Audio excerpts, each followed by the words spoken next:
Hello students, Jai Guru. My name is Vikas Verma, Faculty of Yogda Satsanga Mahavidyalaya. Let's start the chapter 1 Nature and Significance of Management. प्रबंध की प्रकृति और महत्व। हम लोगों ने पिछले 6 वीडियो लेक्चर में ये सभी टॉपिक डिस्कस किए जो स्क्रीन पर आप देख रहे हैं। अगर आप लोगों ने ये सभी टॉपिक के वीडियो नहीं देखे हैं तो उसे ज़रूर एक बार देखें। Now, in this video lecture, we discuss functions of management. प्रबंध के कार्य। Functions of management include all those activities which managers perform in an organization to achieve its objectives. These functions are planning, organizing, staffing, directing, and controlling. Means प्रबंध के कार्यों में उन सभी गतिविधियों एक्टिविटीज़ को शामिल किया जाता है जो एक प्रबंधक मैनेजर अपने संगठन के उद्देश्यों को प्राप्त करने के लिए जो भी कार्य करते हैं। तो कार्य क्या करते हैं? तो वे कार्य होते हैं प्लानिंग, नियोजन, ऑर्गेनाइजिंग संगठन, स्टाफिंग नियुक्तिकरण, डायरेक्टिंग निर्देशन और नियंत्रण कंट्रोलिंग। आइए अब इन सभी फंक्शंस को एक एक करके हम लोग समझते हैं।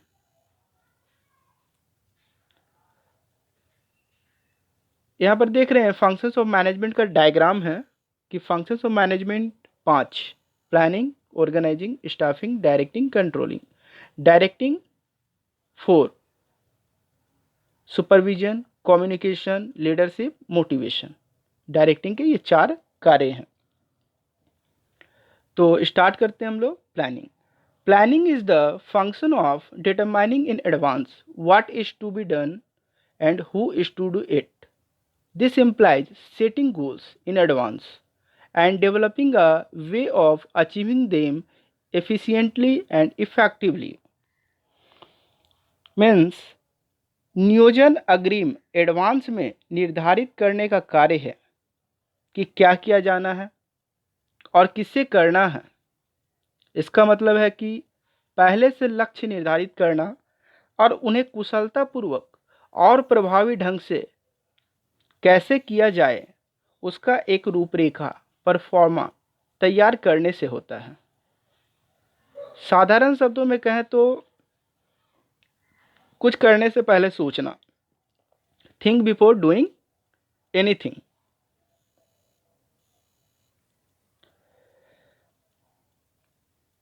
मैनेजमेंट के फर्स्ट फंक्शन देखने के बाद अब हम लोग देखेंगे सेकेंड, ऑर्गेनाइजिंग।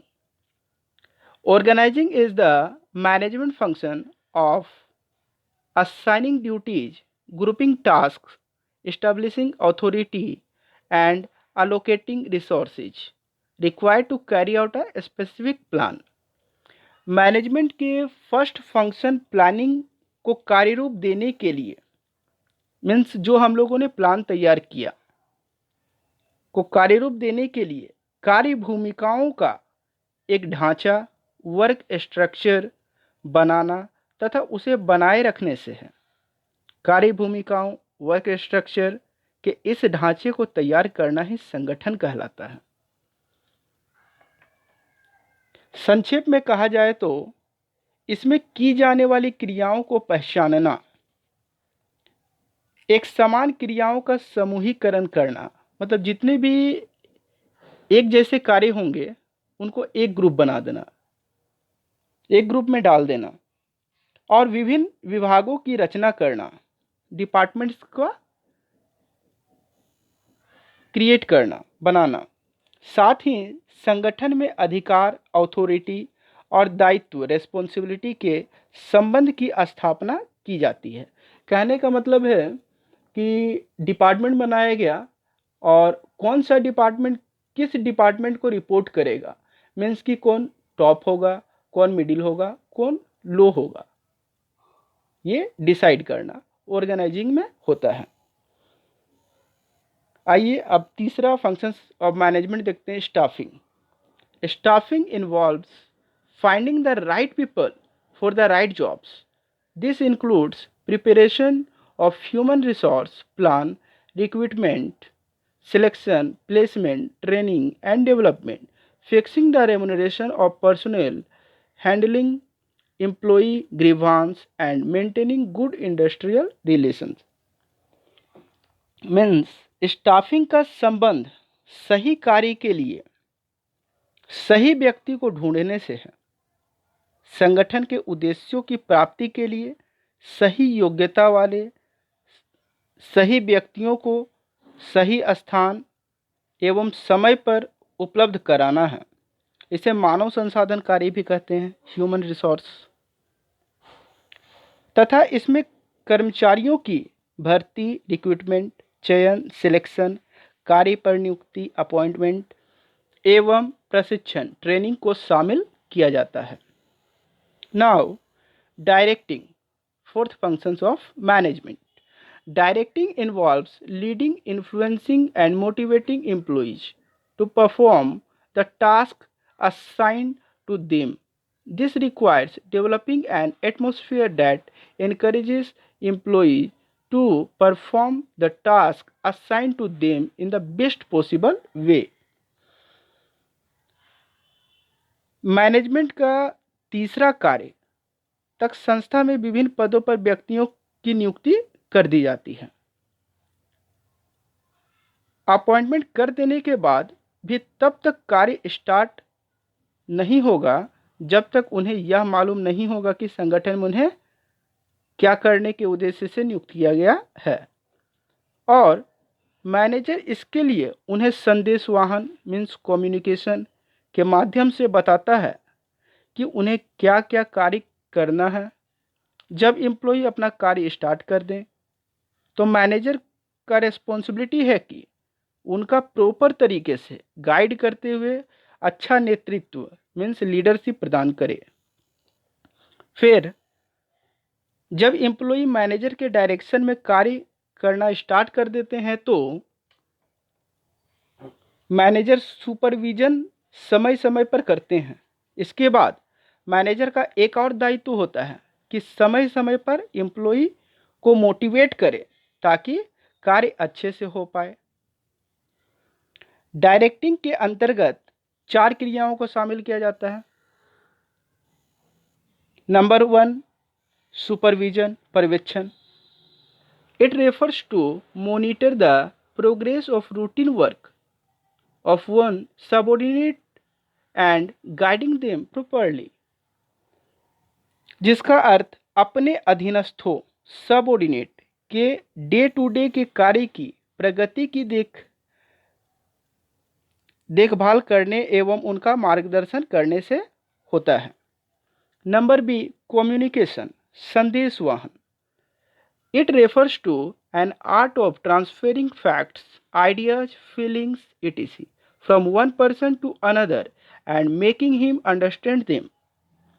मीन्स तथ्यों, फैक्ट, विचारों, थॉट्स, भावनाओं, इमोशंस आदि को एक व्यक्ति से दूसरे व्यक्ति तक हस्तांतरण करने व समझाने की कला से है। लीडरशिप, तीसरा, it refers to influence others in such a manner to do work what the leader wants them to do. नेतृत्व, इसका अर्थ दूसरे को इस ढंग से प्रभावित करने से है ताकि वे वही करें जो लीडर चाहते हैं। मीन्स लीडर मीन्स यहाँ कौन? मैनेजर। मैनेजर वो करवा ले अपने एम्प्लॉय से जो एक मैनेजर चाहता है। Now number 4, functions of directing, motivation, अभिप्रेरणा। It refers to that process which excite people to work for attainment of a desired objectives. इसका अर्थ उस प्रक्रिया से होता है जो वांछित उद्देश्य प्राप्ति के लिए लोगों में उत्तेजना पैदा कर देते हैं। मीन्स काम करने के लिए प्रेरित करना एम्प्लॉय को। Now Number 5 and last, functions of management, that is controlling. Controlling means checking the performance of subordinates.